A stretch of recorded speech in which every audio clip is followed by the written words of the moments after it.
Hello friends, my name is Kajal और आप सभी का स्वागत है मेरे चैनल पर। और आज के इस वीडियो में हम डिस्कस करने वाले हैं यूपीडीएलएड फर्स्ट सेमेस्टर सब्जेक्ट साइंस। जैसे कि मैं आप सभी को बता दूं कि हम बिल्कुल शुरुआत से डिस्कस कर रहे थे और चैप्टर वाइज डिस्कस कर रहे थे और हमने जितने भी आपके चैप्टर थे लेसन 7 तक पूरे डिस्कस कर लिए और वो खत्म हो चुके हैं, ठीक है। और हम आज से अति लघु उत्तरीय प्रश्न डिस्कस कर रहे हैं और जितने भी क्वेश्चन हैं ये पवन सीरीज से है। तो चलिए फ्रेंड्स शुरू करते हैं। वीडियो को लाइक कर दीजिए और अपने फ्रेंड्स मित्र को शेयर कर दीजिए। और अगर आप हमारे चैनल पर नए हो तो चैनल को सब्सक्राइब कर सकते हो, क्योंकि हम यूपीडीएलएड से रिलेटेड सारी इन्फॉर्मेशन इस चैनल के माध्यम से आप सभी को प्रोवाइड करते हैं। तो चलिए फ्रेंड्स देख लेते हैं। तो देखिए, सबसे पहला आपका प्रश्न है और आप सभी की जो तैयारी है बहुत ही बेस्ट होने वाली है। जो साइंस सब्जेक्ट है हमने कई बार इसको डिस्कस कर लिया है और अगर आप चैप्टर वाइज देखते हो, जैसे कि हमने 1 महीने से शुरू किया है बिल्कुल शुरुआत से, तो उसमें बहुत ही अच्छे से डिस्कस किया है और आप बहुत ही आसानी के साथ उसका जो आपका साइंस सब्जेक्ट है बहुत ही अच्छे से तैयार कर सकते हो। तो चलिए फ्रेंड्स हम अति लघु उत्तरीय प्रश्न देख लेते हैं, जिसमें आपका पहला प्रश्न है कि पुष्प के मादा अंग के नाम लिखिए। तो पुष्प के, जैसे कि आप सभी को पता है, स्त्री, केसर, जायांग, अंडप, ठीक है, या क्रापोल, ये क्या है? पुष्प के मादा अंग के नाम है, ठीक है। देखिए अगला आपका प्रश्न है कि सजीव के एक लक्षण लिखिए। तो सजीव के एक लक्षण जो हो जाता है, पहला निश्चित आकार एवं माप, कोशीय संरचना, श्वसन, गति, उत्सर्जन। तो ये एक लक्षण आपको केवल लिखना है, ठीक है। तो आप चाहे तो इतना भी लिख सकते हो, इसमें कोई गलत नहीं होगा। अगला आपका प्रश्न है कि शाकाहारी तथा मांसाहारी जंतुओं के दो नाम लिखिए। यानी शाकाहारी और मांसाहारी जंतुओं के दो नाम लिखना है। तो शाकाहारी जंतु में आपका हाथी, दरियाई घोड़ा और बकरी आ जाता है, ठीक है। और मांसाहारी जो होता है वो कुत्ता, चीता, बाघ, भेड़िया, ये सभी क्या है? मांसाहारी जंतु है, ठीक है। अगला आपका प्रश्न है कि घर्षण बल किसे कहते हैं। तो देखिए फ्रेंड्स, अगर ये इतना ज्यादा है तो घर्षण बल अगर ये आपके लघु उत्तरीय में पूछता है तो आप इतना लिख सकते हो, ठीक है। और अति लघु में पूछे तब भी आप इतना लिख सकते हो, कोई प्रॉब्लम नहीं है। लेकिन देखिए घर्षण बल किसे कहते हैं। तो घर्षण बल यदि तेज दौड़ते हुए आपका पैर अचानक केले के छिलके पर पड़ जाए तो आप गिर पड़ेंगे। और कैरम बोर्ड पर पाउडर छिड़कने से गोटी बहुत ही तेजी से फिसलती है। यदि आटा चक्की के पट्टे घिस जाए तो क्या होगा? चक्की गति नहीं करेगी और घर्षण की मात्रा अत्यंत कम होने के कारण ऐसा होता है। तो फ्रेंड्स आप यहाँ इसका जो परिभाषा हो जाता है कि किन्हीं दो सतह के संपर्क तलों के बीच सापेक्ष गति का विरोध करने वाला बल को हम क्या कहते हैं? घर्षण कहते हैं। अगला आपका प्रश्न है कि देखिए हमने जितना बहुत ही अच्छे से विस्तार से डिस्कस किया था उसी में से रिलेट करके क्वेश्चन आता है, पदार्थ की कितनी भौतिक अवस्थाएं हैं। तो पदार्थ की जो भौतिक अवस्थाएं हैं वो 3 है, ठोस, द्रव, गैस। अगला है कि समय का मानक मात्रक क्या है। तो समय का मानक मात्रक सेकंड होता है। अगला आपका प्रश्न है कि सजीव वस्तुएं क्या है। ऐसी वस्तुएं जिनमें जीवन का संचार होता है वे सजीव वस्तुएं कहलाती हैं। निर्जीव वस्तुएं क्या है। ऐसी वस्तुएं जिनमें जीवन का संचार नहीं होता है वे निर्जीव वस्तुएं कहलाती हैं। सजीव एवं निर्जीव के बीच की कड़ी होती है, इसे कहा जाता है, तो इसे हम विषाणु कहते हैं। आपका प्रश्न है कि पौधों में कितने भाग होते हैं। तो पौधे में जो भाग होते हैं वो जड़, तना एवं पत्ती, कुल 3 भाग होते हैं। अगला आपका प्रश्न है कि पौधों में प्रजनन कितने प्रकार का होता है। तो देखिए पौधों में जो प्रजनन होता है वो 3 टाइप से होता है, ठीक है। अगला आपका प्रश्न है कि पौधों एवं जंतुओं में प्रमुख अंतर क्या है। तो पौधों एवं जंतुओं में जो आपका पेड़ पौधों में वृद्धि जीवन पर्यंत होती है और परंतु जंतुओं में वृद्धि एक निश्चित आयु तक ही होती है। अगला आपका प्रश्न है कि पौधों तथा जंतुओं में समानता संबंधी लक्षण बताइए। तो सभी पौधों एवं जंतुओं में अपने समान जीवों को उत्पन्न करने की क्षमता होती है। अगला आपका प्रश्न है कि पुष्प के कितने भाग होते हैं। तो पुष्प के कुल 4 भाग होते हैं, ठीक है। नेक्स्ट आपका प्रश्न है कि जीवधारियों में अनुकूलन किन कारणों से होता है। तो जीवधारियों में अनुकूलन वातावरण, भोजन तथा भोजन की उपलब्धता के कारण होता है। अगला आपका प्रश्न है कि संरचनात्मक अनुकूलन से आप क्या समझते हो। तो जीवधारी के शरीर की रचना में जब कुछ ऐसे परिवर्तन हो कि उस जाति को अपने आवास में रहने अधिक सुविधा हो, उसे संरचनात्मक अनुकूलन कहते हैं। अगला है कि पौधों में जड़ का क्या उपयोग है। तो पौधों को भूमि से जल, खनिज, लवण उपलब्ध कराना। नेक्स्ट आपका प्रश्न है कि प्रकाश संश्लेषण क्या है? तो पौधों में जड़ों के द्वारा भूमि से अवशोषित जल तथा वायुमंडल यानी CO2 लेकर क्लोरोफिल की उपस्थिति में भोजन का निर्माण और ऑक्सीजन यानी O2 मुक्त कराने की क्रिया प्रकाश संश्लेषण कहलाती है। ठीक है, एक बार और रिपीट कर दे रही हूँ, प्रकाश संश्लेषण क्या है? तो पौधों में जड़ों के द्वारा भूमि से अवशोषित जल तथा वायुमंडल CO2 लेकर क्लोरोफिल की उपस्थिति में भोजन का निर्माण और O2 मुक्त कराने की क्रिया को प्रकाश संश्लेषण कहलाती है। अगला है आपका कि परागण क्या है? तो जब पुष्प के परागकण, उसी पुष्प के हमने परागण ठीक है, स्वपरागण बहुत ही अच्छे से डिस्कस किया था। तो जो परागण होता है वो 2 टाइप से होता है, एक तो स्वपरागण, दूसरा परपरागण। तो यहाँ परपरागण पूछा है, तो जब पुष्प के परागकण उसी पुष्प के वर्तिकाग्र या उसी पौधे के पुष्प के देखिए फ्रेंड्स, यहाँ पे गलत दिया है। ठीक है, यहाँ पे जो परपरागण होता है इसका जो डिफिनेशन होता है, जब पुष्प के परागकण उसी पुष्प के वर्तिकाग्र, ठीक है, उसी पुष्प के वर्तिकाग्र या किसी दूसरे पौधे के पुष्प के वर्तिकाग्र पर पहुंचती है तो इस ऐसे क्रिया को हम परपरागण कहते हैं। बट यहाँ आप देख सकते हो क्या लिखा है कि जब पुष्प के परागकण उसी पुष्प के वर्तिकाग्र या उसी पौधे, ये तो आपका स्वपरागण हो जाता है ना, तो ये आपका गलत हो जाएगा। यहाँ पे स्वपरागण होना चाहिए, तो ये आपको ध्यान देना है। जो आपका पवन सीरीज है इसमें गलत दिया है। परपरागण क्या है? तो परपरागण क्या है? जब पुष्प के परागकण उसी पुष्प के वर्तिकाग्र या किसी दूसरे पौधों के, ठीक है, यहाँ रहेगा किसी दूसरे पौधे के पुष्प के वर्तिकाग्र पर पहुंचते हैं तो ऐसी क्रिया को हम परपरागण कहलाती है कहते हैं। और वहीं स्वपरागण, तो आइए यहाँ पे ये जो डिफिनेशन दिया है सही दिया है। जब पुष्प के परागकण उसी पुष्प के वर्तिकाग्र या उसी पौधे के पुष्प के वर्तिकाग्र पर पहुंचते हैं तो ऐसी क्रिया को स्वपरागण कहते हैं। ठीक है, और परागण की परिभाषा क्या होती है? जब जो आपका पुंकेसर होता है, यानी जब पराग कोश से परागकण स्त्रीकेसर के वर्तिकाग्र पर पहुंचती है तो ऐसी क्रिया को हम क्या कहते हैं? तो परागण कहते हैं। तो ये आपको तीनों बहुत ही अच्छे से याद होना चाहिए। अगला है कि पुष्प के नर अंग का नाम लिखिए। तो पुष्प के नर अंग का नाम होता है पुंकेसर। पुष्प के मादा अंग का नाम लिखिए तो वो होता है स्त्रीकेसर। यानी आपका हो जाता है, एक जायंग होता है, एक पुमंग होता है। अगला आपका प्रश्न है कि फलों में जल की मात्रा कितनी होती है? तो फलों में जल की मात्रा 90% होती है। पौधों में जड़ का क्या कार्य है? तो पौधों को भूमि में स्थिर रखने तथा भूमि से जल एवं खनिज लवणों का अवशोषण करना है। आपका प्रश्न है कि जलीय पौधों को क्या कहते हैं? तो जलीय पौधों को जलोद्भिद कहते हैं। नेक्स्ट आपका प्रश्न है कि जलीय जंतुओं को क्या कहते हैं? तो जलीय जंतु को जलचर कहते हैं। अगला है कि मछली के जल में रहने के लिए कौन कौन से अनुकूलन अंग सहायक है?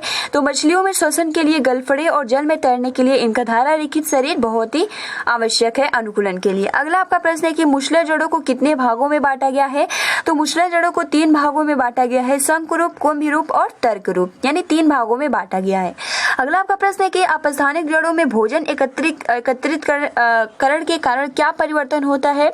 तो भोजन एकत्रितकरण के कारण अपस्थानिक जड़ें जैसे कंद में बदल जाती है, जैसे शकरकंद, ठीक है, आपका कंद गुच्छ आ जाता है। अब देखिए अगला आपका प्रश्न है कि अमरबेल पौधे का सामान्य परिचय दीजिए। तो अमरबेल एक परजीवी पौधा है। प्रश्न ऐसा आता है कि परजीवी पौधा क्या है? ठीक है, तो आप इसको याद कर लीजिएगा। परजीवी पौधा जो है वो अमरबेल पौधा है। यानी अमरबेल एक परजीवी पौधा है जो अपना जीवन चूसक जड़ों के द्वारा अर्थात हम इसे पोषक जड़ें भी कहते हैं, यानी चूसक जड़ों के द्वारा आधार पौधों से लेता है। ठीक है, तो जो अमरबेल है ये एक परजीवी पौधा है जो अपना जीवन चूसक जड़ों के द्वारा या इसी के आधार पे पौधों से लेता है। अगला आपका प्रश्न है कि मूलांकुर से विकसित होने वाला जड़ है। तो हमने बहुत ही अच्छे से डिस्कस किया था, मूलांकुर से मुसला जड़ होता है। ठीक है, और मुसला जड़ प्राथमिक जड़ें, द्वितीयक जड़ें, इस तरीके की जड़ें बनाती है। तो मूलांकुर से विकसित होने वाला जड़ कौन सी है? वो है मुसला जड़। अगला आपका प्रश्न है कि आर्द्रताग्राही जड़ें क्या है? ऐसी जड़ें जो हवा में लटककर अपने स्पंजी सिरों द्वारा जल वाष्प अवशोषित करके पौधों की जलापूर्ति करती है। बहुत ही महत्वपूर्ण ये प्रश्न है। आर्द्रताग्राही जड़ें क्या है? ऐसी जड़ें जो हवा में लटककर अपने स्पंजी सिरों द्वारा जल वाष्प अवशोषित करके पौधों की जलपूर्ति करती है। इन्हें आर्द्रताग्राही या वायवीय जड़ें कहते हैं, यथा आर्किड की जड़ें। ठीक है। तो प्रश्न ऐसा भी आता है कि आर्द्रताग्राही जड़ें का एक एग्जाम्पल दीजिए, तो वो हो जाता है आर्किड की जड़ें। यानी जो जड़ होता है ये ऐसी जड़ होती है जो हवा में लटक कर अपनी स्पंजी सिरों द्वारा जो जल वाष्प होता है उसको अवशोषित करके और पौधों की जलापूर्ति करती है। ठीक है, इसलिए इसे हम वायवी यानी जल की जलपूर्ति करती है। अगला आपका प्रश्न है कि श्वसन जड़ें किन पौधों में पाई जाती है, तो लौड़ोवित पौधों में पाया जाता है। नेक्स्ट आपका प्रश्न है कि पत्तियां भोजन का निर्माण किस प्रकार करती है, तो पत्तियां सूर्य के प्रकाश में भोजन का निर्माण करती है। नेक्स्ट आपका प्रश्न है कि पौधों को हमारे जीवन में क्या महत्व है, तो पौधों का हमारे जीवन में बहुत ही महत्वपूर्ण स्थान होता है। ठीक है, पौधे श्वसन क्रिया के अंतर्गत हमें ऑक्सीजन प्रदान करते हैं। अगला आपका प्रश्न है कि 5 पुष्प पुष्पी तथा अपुष्पी पौधों के नाम लिखिए। यानी पुष्पी पौधे यानी जिसमें पुष्प होते हैं, तो पुष्प आपका आम हो गया, नीम हो गया, अमरूद हो गया, सरसों हो गया, बरगद हो गया। ठीक है, ये क्या है, पुष्पी पौधे हैं। अपुष्पी में आपका बैक्टीरिया आ जाता है, कवक आ जाता है, शैवाल आ जाता है, मॉस आ जाता है और फर्न आ जाता है। प्रश्न है कि 2 कवकों के नाम लिखिए। यानी 2 कवक कौन कौन से हैं, एक तो कुकुरमुत्ता का पौधा और दूसरा राइजोपस का पौधा। अगला आपका प्रश्न है कि किन्हीं 3 पौधों के नाम लिखिए जिसमें जड़, तना तथा पत्ती नहीं पाई जाती है। तो ऐसा 3 पौधों में आपका बैक्टीरिया आ जाता है, कुकुरमुत्ता आ जाता है और स्पाइरोगायरा आ जाता है। अगला आपका प्रश्न है कि साग, झाड़ी तथा वृक्षों के 5 उदाहरण लिखिए। तो साग में आपका सरसों, गेहूं, मूली, तुलसी, सूर्यमुखी, झाड़ी में चमेली, गुलाब, नींबू, करौंदा, गुड़हल, वृक्ष में ताड़, आम, नारियल, नीम, चीड़, ये सभी आपके आ जाते हैं साग, झाड़ी। यानी साग में सरसों, गेहूं, मूली, तुलसी, सूर्यमुखी और झाड़ी में चमेली, गुलाब, ठीक है, करौंदा, गुड़हल और वृक्ष में ताड़, आम, नारियल, नीम, ये सभी आ जाते हैं। अगला आपका प्रश्न है कि 2 बहुवर्षीय पौधों के नाम लिखिए। तो 2 बहुवर्षीय पौधों में आपका पीपल और नीम आ जाता है। नेक्स्ट आपका प्रश्न है कि नर तथा मादा युग्मक को मिलाने की विधि क्या कहलाती है, तो नर तथा मादा युग्मक को मिलाने की विधि जो कहलाती है यह विधि निषेचन कहलाती है। नेक्स्ट आपका प्रश्न है कि बीजों का प्रकीर्णन किसकी सहायता से होता है, तो बीजों का प्रकीर्णन जल द्वारा, वायु द्वारा, स्फुटन द्वारा, जंतुओं द्वारा और पक्षियों द्वारा एवं मनुष्यों द्वारा होता है। अगला आपका प्रश्न है कि पत्तियों का रंग हरा क्यों होता है, तो क्लोरोफिल की उपस्थिति के कारण पत्तियों का रंग हरा होता है। नेक्स्ट आपका प्रश्न है कि लंबाई का एसआई मात्रक क्या है, तो लंबाई का एसआई मात्रक जो है वो मीटर है।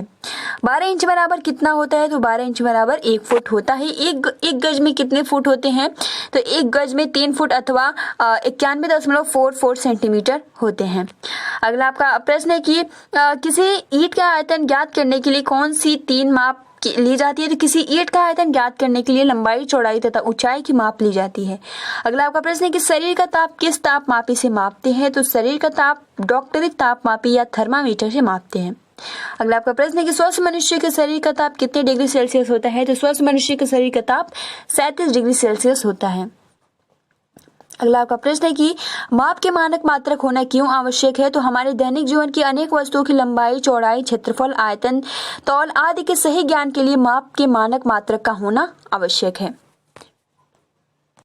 नेक्स्ट आपका प्रश्न है कि लंबाई मापने में मीटर से छोटी तथा बड़ी किन इकाई मात्रकों का प्रयोग किया जाता है, यानी छोटी लंबाई के मापन के लिए मीटर पैमाने का 10वां, 100वां तथा 1000वें भाग का प्रयोग किया जाता है तथा बड़ी लंबाई के मापने के लिए मीटर पैमाने के 10 गुना, 100 गुना तथा 1000 गुना बड़े मात्रकों का प्रयोग किया जाता है। अगला आपका प्रश्न है कि खेत का क्षेत्रफल प्राय किस मात्रक में मापते हैं, तो खेत का क्षेत्रफल प्राय डेसिमल, एकड़ तथा हेक्टेयर एवं देशी भाषा में बीघा में मापते हैं।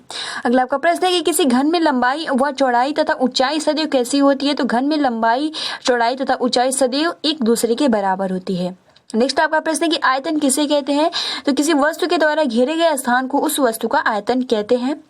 नेक्स्ट आपका प्रश्न है कि MKS पद्धति में मूल मात्रा क्या है, लंबाई, द्रव्यमान और समय। ठीक है, लंबाई मीटर, द्रव्यमान किलोग्राम और समय सेकंड। अगला आपका प्रश्न है कि गति के कितने प्रकार है, तो गति के 4 प्रकार है, रेखीय गति, घूर्णन गति, वृत्तीय गति और दोलन गति। अगला आपका प्रश्न है कि द्रव्यमान का मानक मात्रक क्या है, तो द्रव्यमान का मानक मात्रक जो है वो है किलोग्राम। नेक्स्ट प्रश्न है कि मानव शरीर का सामान्य ताप कितना होता है, तो मानव शरीर का सामान्य ताप 37 डिग्री सेल्सियस होता है। अगला आपका प्रश्न है कि गति किसे कहते हैं, तो समय के अनुसार किसी वस्तु तथा उसके भाग की स्थिति में आए परिवर्तन को क्या कहते हैं, गति कहते हैं। ठीक है, एक विरामावस्था होता है, तो जो कि हमने बहुत ही अच्छे से कल या परसों बहुत ही अच्छे से डिस्कस किया था। ठीक है, अगला आपका प्रश्न है कि गति का प्रथम नियम बताइए, तो गति का प्रथम नियम इसके अनुसार यदि गति का नियम कौन दिया है, तो आइजैक न्यूटन दिए हैं। ठीक है, अपनी बुक प्रिंसिपिया में। तो तो गति का प्रथम नियम यानी इसके अनुसार यदि कोई वस्तु विरामावस्था में है तो वो विरामावस्था में ही रहेगा, यदि वह सरल रेखा में है या एक समान वेग में तो वो उसी में चलेगी जब तक उस पर कोई बाह्य बल न लगाया जाए। अगला आपका प्रश्न है कि घूर्णन गति किसे कहते हैं? तो जब वस्तु अपने अक्ष के चारों ओर घूमती है तो वह गति जो कहलाती है वो घूर्णन गति कहलाती है। नेक्स्ट आपका प्रश्न है कि वृत्तीय गति किसे कहते हैं? तो जब कोई वस्तु अपने वृत्ताकार मार्ग पर गति करती है तो उसे हम वृत्ताकार गति कहते हैं। आपका प्रश्न है कि बल किसे कहते हैं? तो बल वह धक्का या खिंचाव है जो एक दूसरे पर आरोपित करती है। नेक्स्ट कि दोलन गति किसे कहते हैं? तो जब कोई वस्तु अपनी माध्य स्थिति के दोनों ओर गति करती है तो उसे हम दोलन गति कहते हैं या कहा जाता है। दैनिक जीवन में झुके हुए तल को एक सरल मशीन की तरह आप कहाँ पर प्रयोग कर सकते हैं? तो झुके हुए तल का मशीन की तरह प्रयोग हम लोहे के भारी सामान को मजबूत पटरा लगाकर ऊपर चढ़ाने में, मकानों में सीढ़ी के रूप में और पहाड़ियों पर घुमावदार सड़कों के रूप में। चाल का क्या डिफिनेशन है? तो किसी बल द्वारा एकांक समय में चली गई दूरी को हम चाल कहते हैं। किसी गतिमान वस्तु की दिशा में परिवर्तन कैसे किया जा सकता है? तो बल लगाकर किसी गतिमान वस्तु की दिशा में परिवर्तन किया जा सकता है। बल के कितने प्रकार हैं? तो बल के 5 प्रकार होते हैं: पेशीय बल, गुरुत्वीय बल, चुंबकीय बल, घर्षण बल, विद्युतीय बल। विद्युतीय बल किसे कहते हैं? तो वह बल जो विद्युत धारा के कारण उत्पन्न होता है, वह कार्य करता है, उसे विद्युतीय बल कहते हैं। पदार्थों की विलेयता से क्या आशय है? जो पदार्थ पानी में अदृश्य हो जाते हैं अर्थात वे पानी में घुल जाते हैं, अतः कह सकते हैं कि यह पदार्थ विलेयता है। पदार्थों में पृथकता की आवश्यक विधियों के नाम बताइए। तो विनना, चालना, छानना, वाष्पन, आशवन। थर्मामीटर क्या होता है? थर्मामीटर की सहायता से शरीर का तापमान मापा जाता है। SI मूल राशियों की संख्या कितनी होती है? तो SI मूल राशियों की संख्या 7 होती है। चुंबक की सर्वप्रथम खोज कहाँ पर हुई थी? तो चुंबक की खोज सर्वप्रथम मैग्नीशियम में हुई थी। प्रश्न है कि मात्रक किसे कहते हैं? तो भौतिक राशि के मापन के लिए राशि के एक निश्चित परिमाण को मानक मान लिया जाता है, इस मानक को ही मात्रक कहा जाता है। ऋणात्मक आवेश किसे कहते हैं? तो एबोनाइट की छड़ को फना लेंस से रगड़ने पर छड़ में प्राप्त होने वाला आवेश ऋणात्मक आवेश कहलाता है। अगला का प्रश्न है कि नैनो सेकंड कितने सेकंड के बराबर होता है? तो नैनो सेकंड 10⁻⁻9 होता है। अगला नेक्स्ट आपका प्रश्न है कि द्रव्यमान एवं वेग के गुणनफल को क्या कहते हैं? तो द्रव्यमान एवं वेग के गुणनफल को संवेग कहते हैं।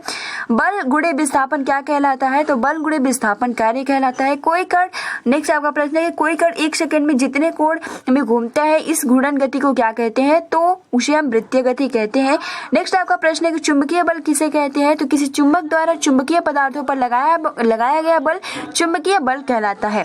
नेक्स्ट आपका प्रश्न है कि पदार्थ की अवस्थाएं बताइए। तो पदार्थ की अवस्थाएं जो होती है ठोस, द्रव, गैस। अगला आपका प्रश्न है कि वे पदार्थ कौन है जो ठोस, द्रव तथा गैसीय अवस्थाओं में रहते हैं? तो जो गैसीय अवस्थाओं में रहते हैं उसमें गंधक एवं जल आ जाता है।